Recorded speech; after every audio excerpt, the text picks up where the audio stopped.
Hi beautiful people, welcome back to my channel. I remember one time I had cut my hair shorter than my long held standard of beauty, and I was feeling insecure, I was feeling ugly, I was feeling like, oh my gosh, I'm not beautiful enough. And I had told, I think I put on Facebook because I put everything on Facebook, but I think I put it on Facebook back then that I cut my hair, and my friend said pictures or it didn't happen, and that challenged my whole concept of beauty. So today I'm going to talk about becoming your own standard of beauty. But before we do, you know what to do.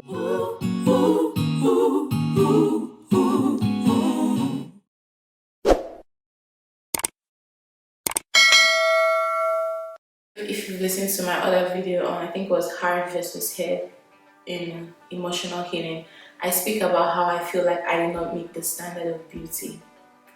And as our faces are different, so are our standards of beauty different. Well, except maybe we watch the same movies or we read the same books or listen to the same magazines. But our idea of what is beautiful is shaped by what we see around us. For me, it was like seeing the picture of a woman in a textbook in like home economics, and I was like, okay, this is how a woman should look. I didn't have my mom growing up, so I was just looking for ideas of what femininity or what beauty should look like so I can have an idea of what to aspire to. And so I feel like we all have our versions of that. We all have our versions of what it is to be who we are in this world. And if we feel like we deviate from that even a little, it's easy for us to feel like we're not enough. One simple example is in that textbook, like the shape of the woman's feet, like all her toes were together and like shaped like that. And I was like, my toes are separated. Something as simple as that, I had for the longest time thought like there was something wrong with my toes, like I need to squeeze my toes together to match the standard of beauty, because I didn't realize that beauty included me. Because as children, we don't know that, like, especially if we don't have someone speaking that and speaking that beauty into us, we don't know that. Growing up, it was like the longer your hair is, like the more beautiful you are. So the goal is to have as long hair as possible. Also, having permed hair or relaxed hair, was seen as more beautiful in my boarding school in Nigeria. So cutting my hair, deciding to do the picture because I wanted to explore and see how my natural hair looks. That's something I wanted to do. I remember in my videos I talk about leaning into what you actually want to do to become more authentic.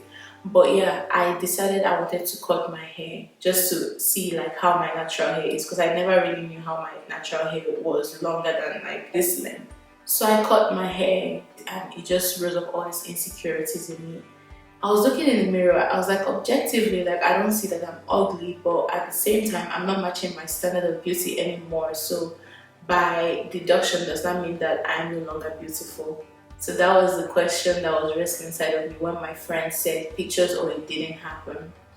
And I think wanting to provide pictures, I was in a photography class then. I went and I did like a mini photo shoot by myself where you set the camera.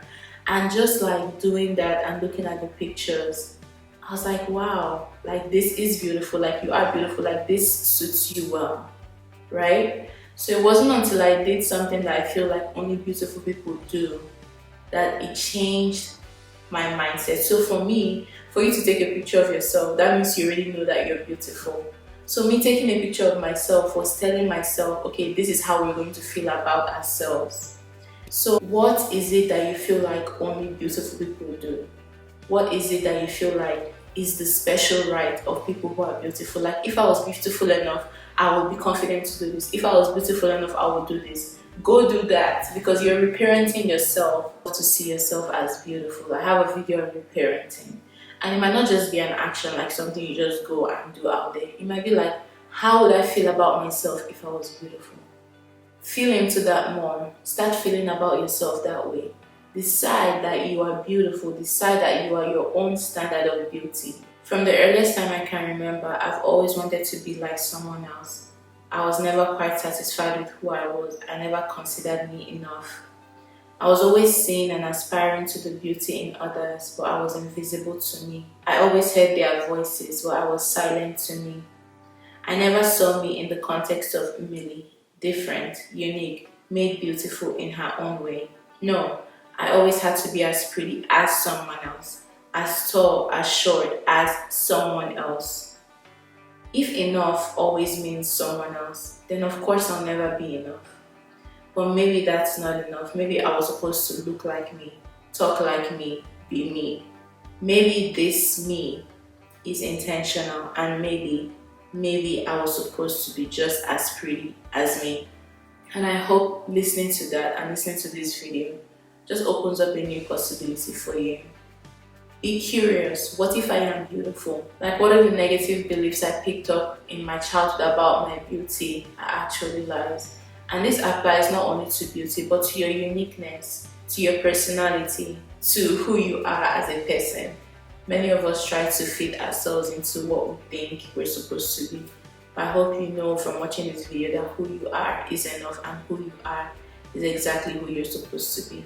Alright, don't forget to like, subscribe, and share this video with someone who is seeking emotional healing. Don't forget to grab your merch so that when you're standing in front of the mirror, you're reminded that you're wonderful, just the way you are. And until you see me next time, know that you're loved and you're cherished, and love you. Bye.